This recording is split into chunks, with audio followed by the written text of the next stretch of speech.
So welcome to the last official day of AP Physics C, Maxwell's laws.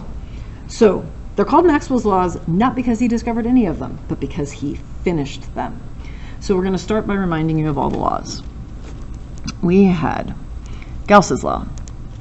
If you do the flux through a surface, the electric flux through a surface, it depends only on the charge enclosed by that surface. So this is Gauss's law. And I don't know if this was actually Maxwell, if it was somebody else, but they did something similar for magnetic fields. That if you have a magnetic field, a source of magnetic field completely enclosed by a surface, you're always going to find the flux through that surface is zero. And that is because there's no such thing as a magnetic charge. It's really called a magnetic monopole. If you have a north, you have a south. So north and south and north and south, so all the magnetic field that starts inside the thing and leaves comes back in. And then we did Ampere's law. So if we go around a curve, B dot dl, that magnetic field depends only on the current that passes through the center of that loop, or the inside of that loop.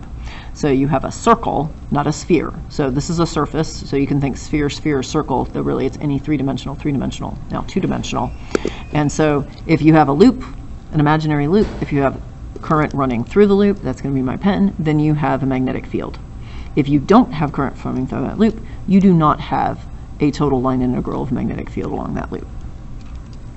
So this was Ampere's law. And then we've just done Faraday's law. So rewrote it first. E equals negative magnetic flux. So EMF is the negative derivative, negative for the direction, negative derivative of the magnetic flux. So EMF is voltage, and that's related to electric field. So we can change this equation that voltage is the integral of the electric field around a closed loop. So this should make sense if you remember vaguely E equals V over D. So the electric field between two plates is the voltage of the two plates, the voltage difference of the two plates divided by the distance between the two plates, like in a capacitor. So E times D is V, and so you get this. But this is equal to the negative derivative of the magnetic flux. So we have four laws. And Maxwell wondered. He said, so if we have an electric field, it only depends on the charge inside, the electric flux. Magnetic flux, we've never found any separate things, it's always zero. If we go around a magnetic field, a magnetic loop, a loop of a location of magnetic field, it only depends on the charge enclosed. But this one, if we have a changing magnetic flux, we get an electric field. Well, could a changing electric flux make a magnetic field? And so to show the possibility of this, we're going to do a kind of strange thing. So I'm going to make a physical, this is a wire connected to the plate of a capacitor. And then here's the second plate of the capacitor. And then the wire on it. We're in the process of charging this capacitor, so we're not done charging it, we're in the process of charging it.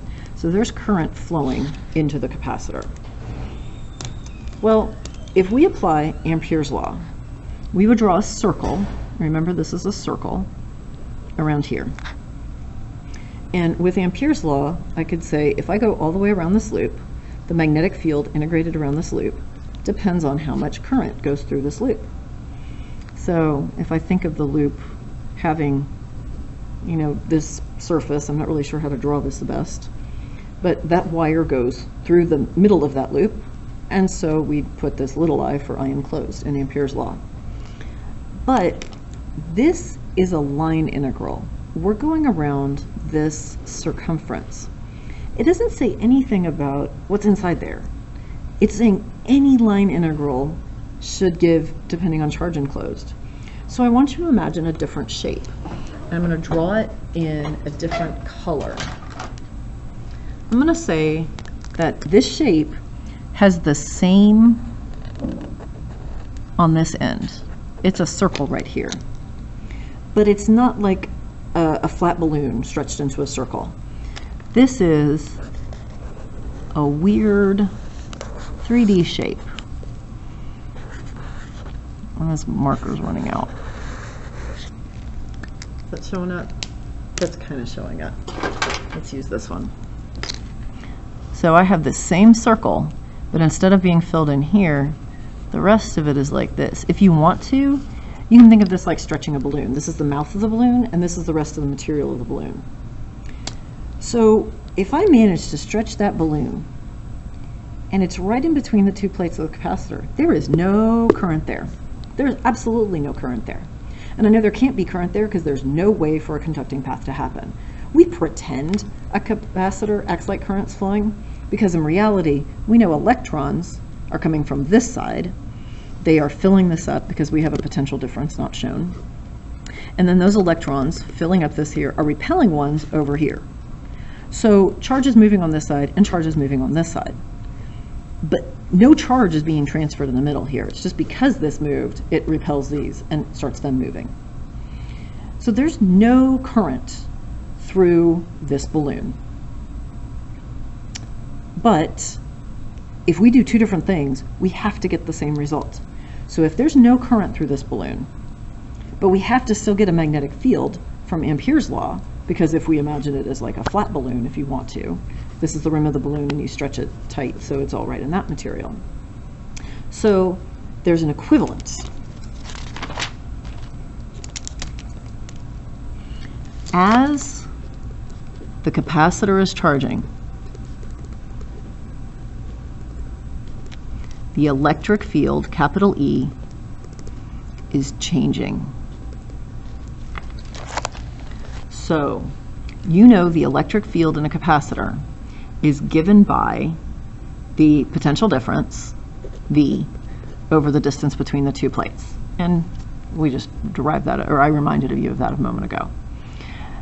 So the potential difference in a capacitor, remember Q equals CV. Well, I'm going to use little q because it's in the process of charging. So little I because we've got some current flowing because this is not fully charged yet. So I'm not going to use the final charge, but I'm going to use V as Q over C. So Q over C and then the distance between the plates. So at one instant in time, whatever the charge is on the plates, somewhere between 0 and maximum, that's the electric field between the plates. But as it continues to charge, the electric field continues to get bigger. Well, I can calculate electric flux. You know, E dot dA, or EA, so QA over CD.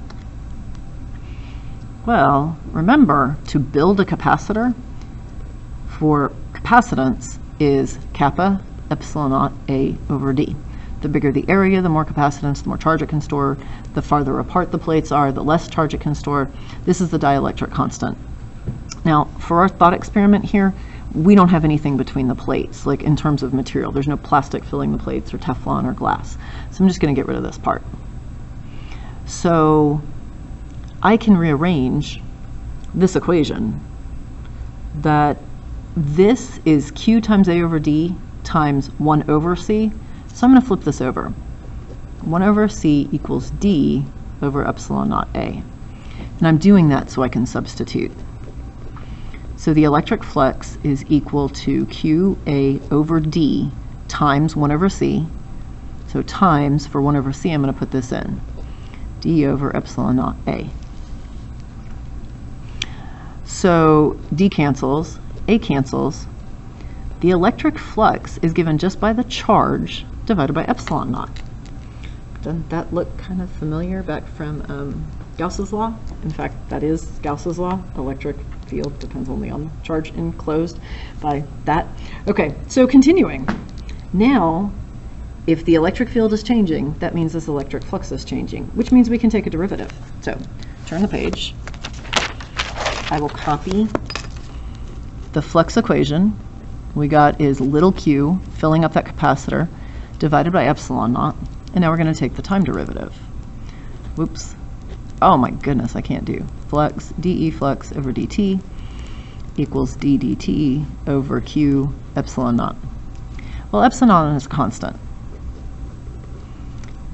dq dt, I hope by this point you have memorized that dq dt is current.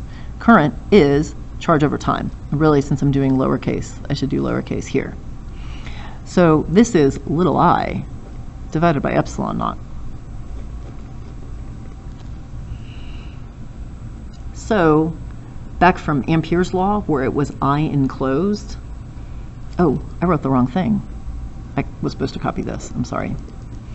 The current, the fake current, the rate of change of charge, which is on the outside of the capacitors, making this electric field that's changing by that funky shape, I is equal to epsilon naught times dE dt.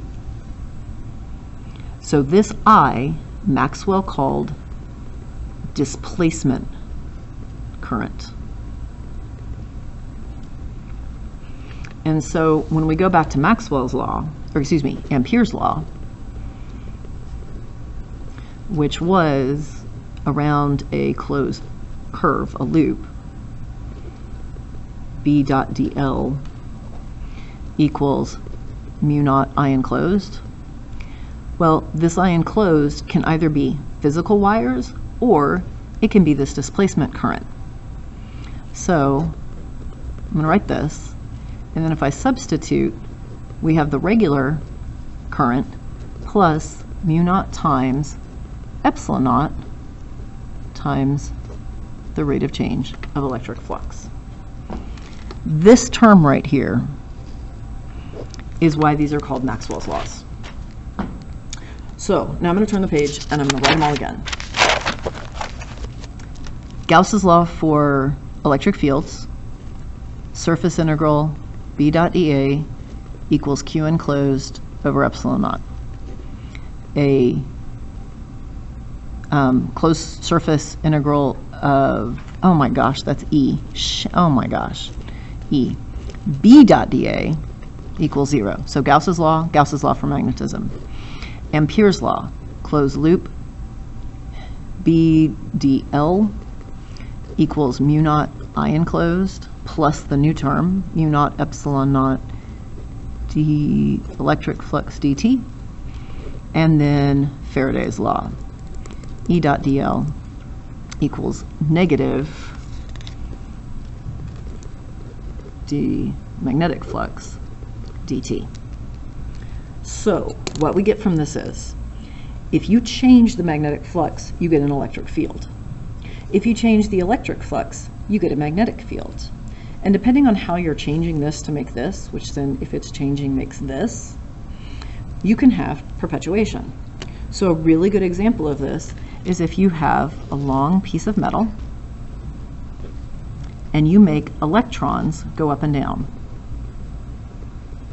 So you're going to do that by applying an electric field one way, and then the electric field the opposite way, and the electric field up and the electric field down. And easiest way to do that is with a sine function. So the electric field looks like this. So the electric field going up and down is going to make the electrons oscillate opposite the direction of the electric field because they're negative, but they're going to go up and down. Well, now we have a constantly changing electric field. That's going to make a magnetic field that doesn't just exist, but is also constantly changing because the derivative of sine is cosine. It's another sinusoidal function. So now we have a changing magnetic field. Well, it's going to make an electric field. And that changing electric field, again a sinusoidal function, is going to make a magnetic field. And then the changing magnet makes an electric, and changing electric. This is the source of all electromagnetic waves. Because this piece of metal is an antenna. So whether you have a car in your antenna, a car antenna that's actually a piece of metal sticking up now, or on a lot of vehicles it's now integrated into the back window, you'll have the metal wires, but they run up and down because the source is electrons going up and down. And it's making an electromagnetic wave away from it, an electric field with it, and a magnetic field perpendicular to it. And as the one changes, the other is made. And as that one changes, it makes the other one. And as that one changes, it makes the first one.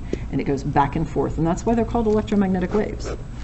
And that's why these are called Maxwell's laws of electromagnetism.